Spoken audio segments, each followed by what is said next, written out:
In Mexico, general elections continue to unfold normally. All three presidential candidates exercise their right to vote.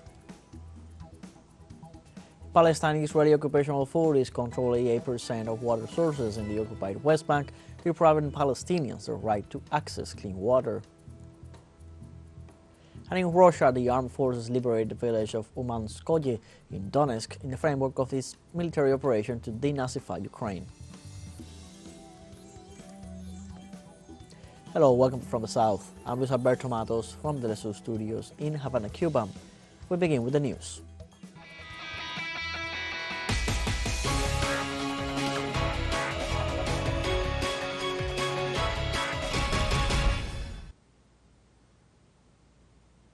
The President of Mexico, Andrés Manuel López Obrador, exercised his right to vote in the country's general elections, considered the largest in national history. Accompanied by his wife, Beatriz Gutiérrez Müller, the President voted at a polling station installed in the Art Museum of the Historic Center in Mexico City. Afterwards, he was greeted by applause from the people gathered outside, who expressed their love and support for the head of state. In the current elections, approximately 100 million citizens are called to exercise their constitutional right at around 170,000 polling stations. Voters will be able to elect more than 20,000 positions, including the President of the Republic, 500 deputies, 128 senators, and 9 governorships. For her part, Claudia Sheinbaum, presidential candidate for the Let's Continue Making History alliance formed by Morena, the Green Ecologist Party of Mexico, and the Labor Party, exercised her right to vote at the polling station in the San Andrés Totoltepec neighborhood in the Tlalpan Borough in Mexico City. While addressing the media, Sheinbaum highlighted the development of the day as very participative.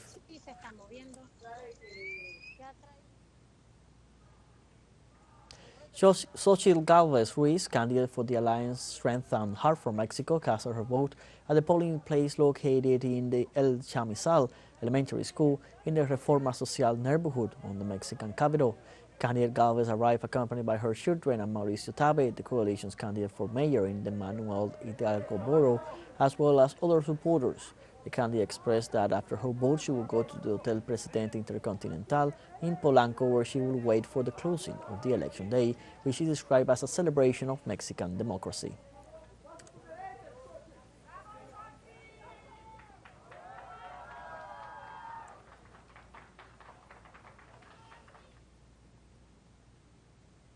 Jorge Álvarez Maínez, the candidate for the presidency for the Citizens Movement, also went to exercise his right to vote. The leader was accompanied to the polling place located in the Condesa neighborhood in Mexico City by his family and his campaign team. At the site, Álvarez Maínez expressed being proud of his campaign, which he praised for not breaking the law nor having resorted to attack his opponents. The candidate also explained that the slow electoral process went as usual and invited citizens to go out and participate of the voting day.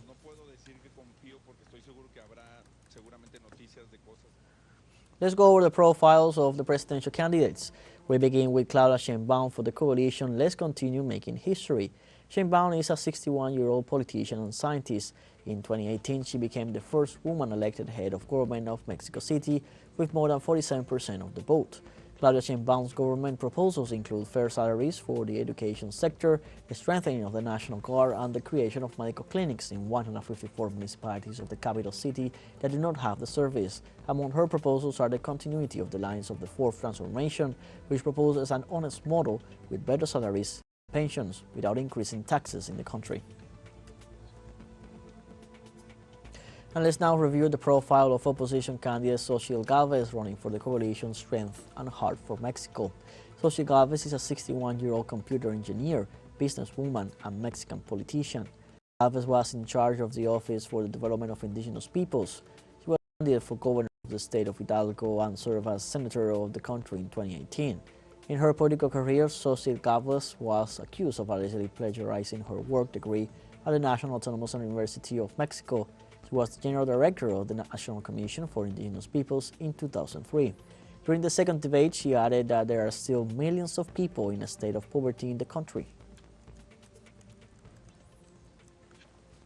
And finally, we have candidate Jorge Álvarez Maínez, a 38-year-old Mexican internationalist and politician running for the Citizens Movement Party.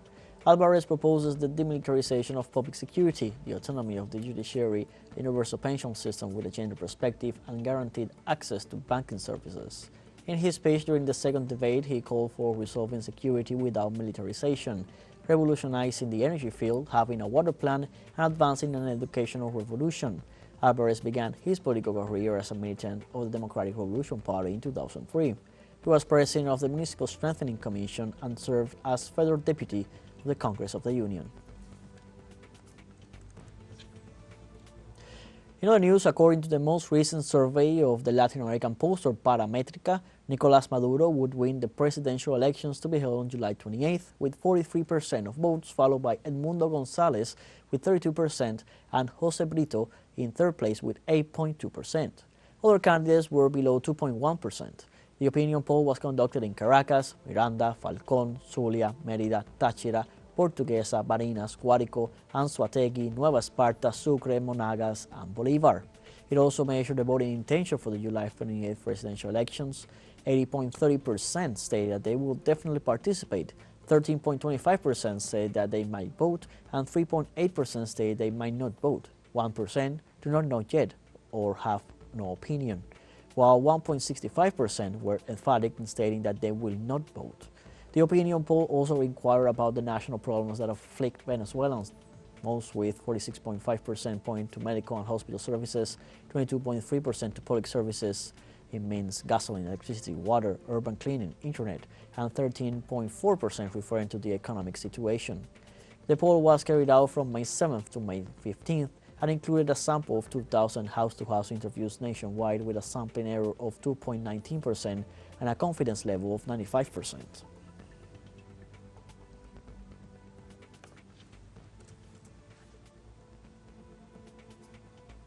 In South Africa, after nearly all the ballots have been counted, the ruling African National Congress received a setback in Wednesday's elections after losing the absolute majority for the first time in 30 years. According to the Independent Electoral Commission, while still at the top of the votes, the ANC obtained 40.2% of popular support, a stark difference compared to the 2019 elections. The outcome means the ruling party will need to form a coalition to govern or try to structure a minority government that would make it difficult to pass any legislation. In turn, the opposition parties have described the outcome as a transcendental advance in the country's democracy. The official results will be announced on Monday by the Electoral Commission.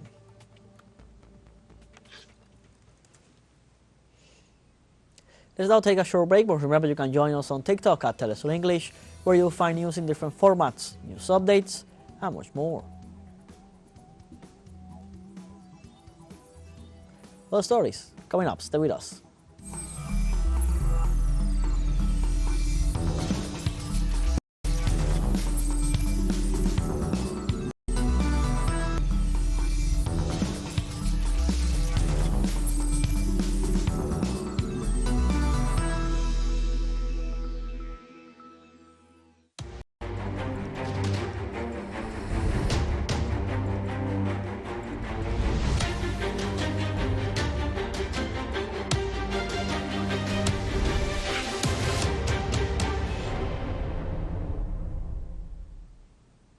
Welcome back. In Palestine, the Israeli occupational authorities control about 88% of water sources in the occupied West Bank, depriving Palestinians of the right to access clean water. The Colonization and War Resistance Commission denounced that unlike Palestinians, Israeli settlers do have free access to water sources in the occupied West Bank.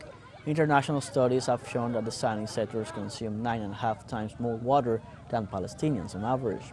Regarding the issue, Israeli authorities argue that these sources are environmental sites that must be preserved and protected. However, Palestinians denounce that the regime is trying to deprive them of the benefits of their land and warn that the actions are intended to expand its occupation of Palestinian territories.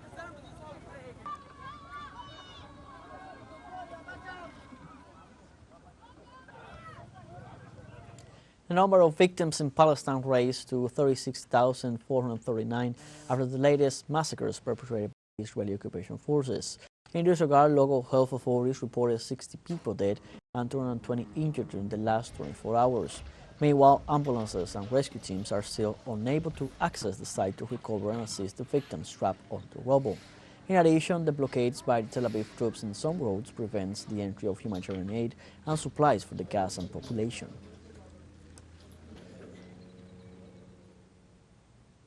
Palestine, the Israeli occupation army maintained intense attacks on the entirety of the Gaza Strip as the ongoing genocide reaches its 240th day. Palestinian civil defense teams search for survivors in the rubble after an Israeli bombardment that occurred early Sunday morning on a residential building in the Al-Daraj neighborhood in Gaza City. As a result, at least 3 people were killed, including a woman and an infant. Bombings were also reported in Rafah, Khan Yunis, Deir al-Balah, Nusayrat, and several neighborhoods in Gaza City. Since October 7th, some 50,000 homes were destroyed and drainage networks and roads were bulldozed in most municipalities, according to the emergency committees for the northern Gaza Strip.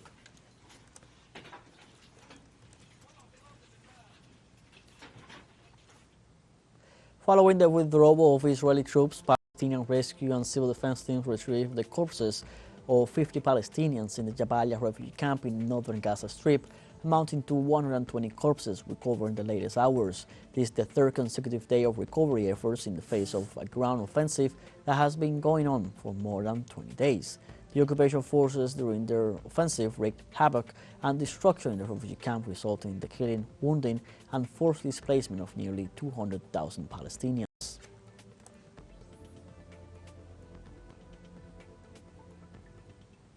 An Israel policeman repressed a protest that demanded the resignation of Prime Minister Benjamin Netanyahu and an agreement guaranteeing the return of citizens held in the Gaza Strip.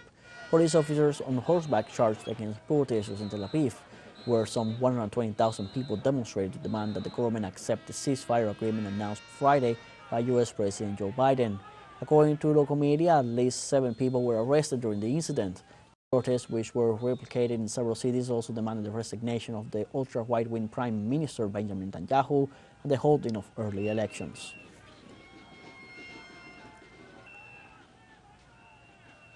In Peru, hundreds of activists marched to the Israeli embassy in Lima to denounce the crimes against the Palestinian population in the Gaza Strip.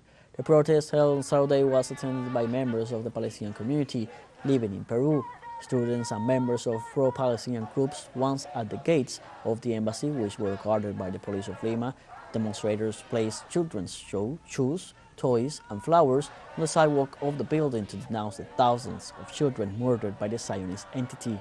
Similar demonstrations took place during the day in different cities such as Paris, Berlin, Jakarta, among others.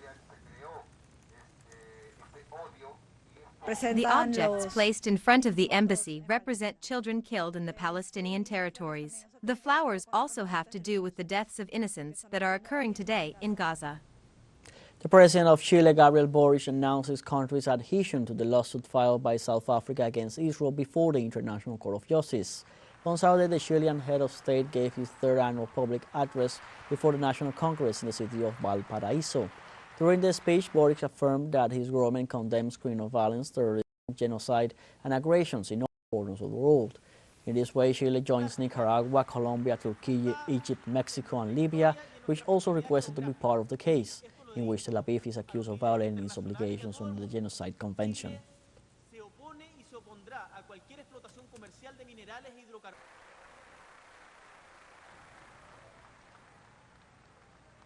The Government of Reconciliation and National Unity of the People of Nicaragua reiterated in a statement issued on Sunday its support for the initiative of respect and peace for Palestine and other peoples of the world. In this sense, the declaration referred to the new roadmap presented by the United States aimed to work towards an agreement to reach peace in Palestine. The statement recognized the effort reflected in the proposal and the support it got from the Arab Republic of Egypt and the State of Qatar, emphasizing it trusts the work of the country's delegations and sponsors in the search of an immediate ceasefire in Gaza.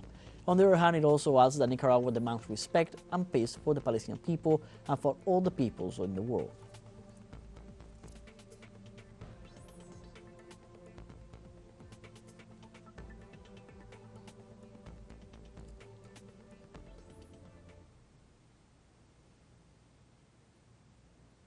We have a final short break coming up, but before we invite you to join our WhatsApp community for our English-speaking audience. You can scan the QR code on screen to join directly and share the link to reach more people. Constant news coverage of Latin America and the Caribbean as well as the rest of the world. Stay connected and informed with teleSUR. Final short break, don't go away.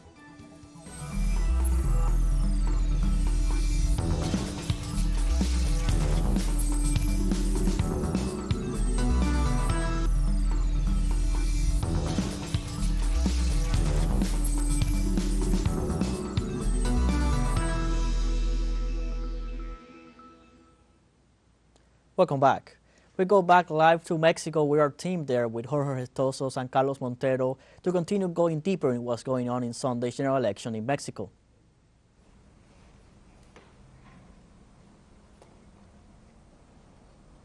Thanks very much, Luis. We are about 3 hours away for the closing of the polls here in... Can you help me out with the IFB, please? I'm telling you that we are 3 hours away for the closing of the polling polls in the whole country. We're talking about 170,000 polling stations. About 99 million Mexicans are voting today. There is a lot of expectations, a lot of enthusiasm. We're talking about long lines because people are going out to vote and they're really excited and they're really looking forward to participate in this process. And we're being joined today by Carlos Montero, as you were telling, Luis, and our guest.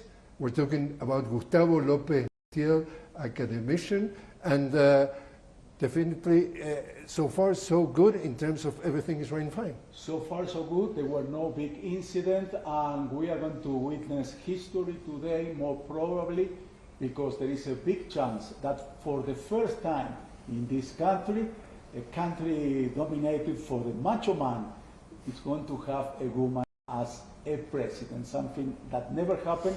Women in this country, they have a right to vote. 70 years ago, 1953, and today, a young girl who lives in a small village is going to see more probably that a lady, a woman, is going to run this country. Exactly, definitely, Carlos and Gustavo. We are witnessing a phenomenon that for many sociologists, they say that is really something to talk about. That is, in 6 years, this political party that is running the country, we're talking about Morena, the political party of President Andrés Manuel López Obrador, became the first political force in Mexico. What is your reading? Yes, Morena was founded in 2015 after now President López Obrador left the PRD, another political party. And since that year, so far, Morena has become the first political force in Mexico. It's a force which resembles different movements. It's not only the left groups that historically were running for politics, for power in the presidency, but also for different other groups in a major alliance that brought President López Obrador to the presidency. Now we are seeing the first time in which Morena is competing for a second period in the presidency with a big chance of winning, because many of the policies of President López Obrador have touched many of the most important sectors, political sectors in Mexico. Professor, for our audience who are not in Mexico, we have 3 candidates. Why don't you tell us a little bit about them? There are 2 ladies, and there is a young gentleman, Jorge Maynes. Why don't we start with the lady that represents the official party? Yes, Claudia Sheinbaum, which is the candidate by Morena and their allies, which is the Green Party and the Workers' Party. She is a politician that has a very long career. She started in the 80s as a student that was a leader in a political movement in the major university in Mexico, which is the UNAM, a public university. And since that year, so far, she has accumulated many actions, many positions also in the leftist PRD and then Morena, and also as a Secretary of the Environment in Mexico City when President López Obrador was the mayor of Mexico City.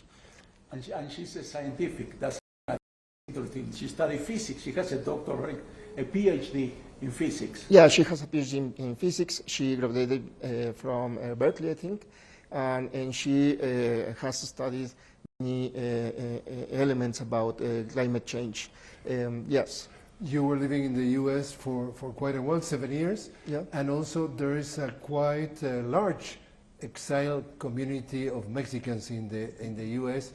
The vote in overseas, it's accepted, is a possibility, and we've been told that there's a large participation in about 20 of the consulates that are being habilitated for voting.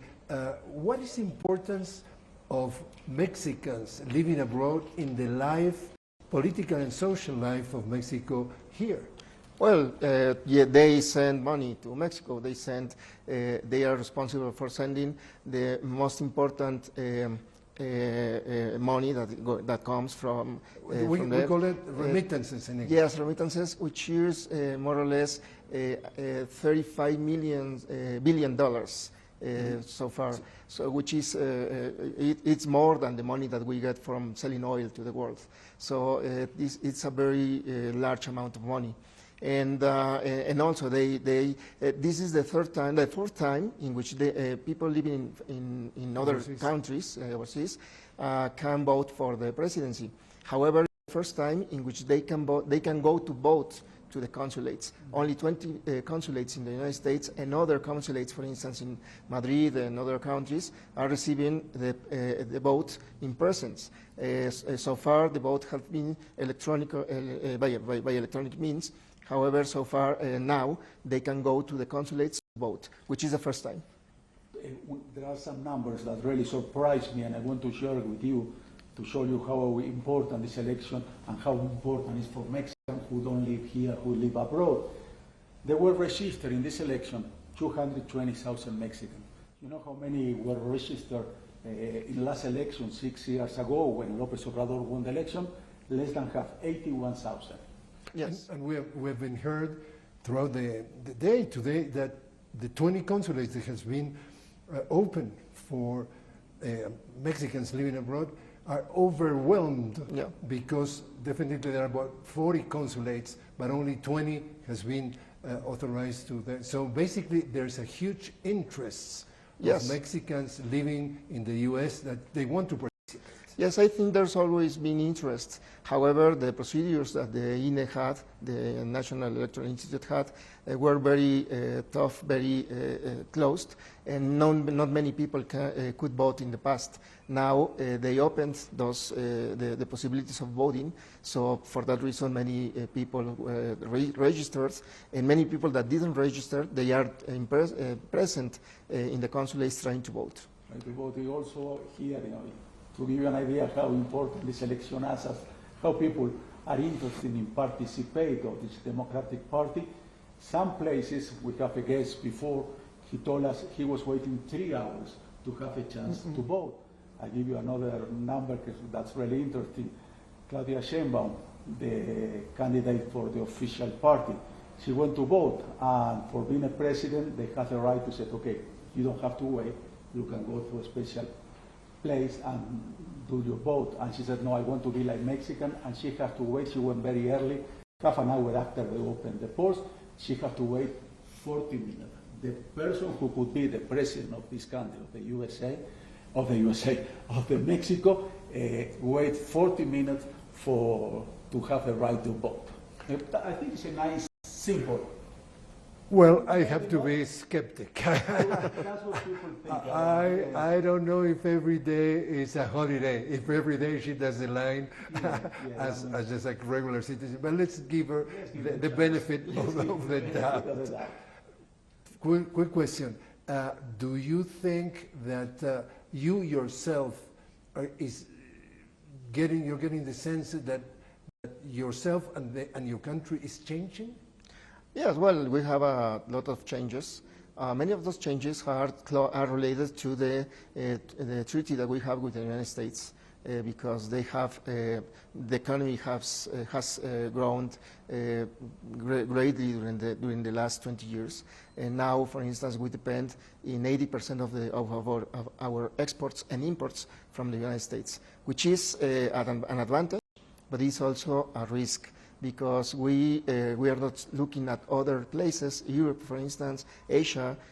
China is the second provider of products to Mexico. However, I think that we have to look to other places too. And what is your take about the position of the U.S. regarding Mexico, regarding Mexican immigration?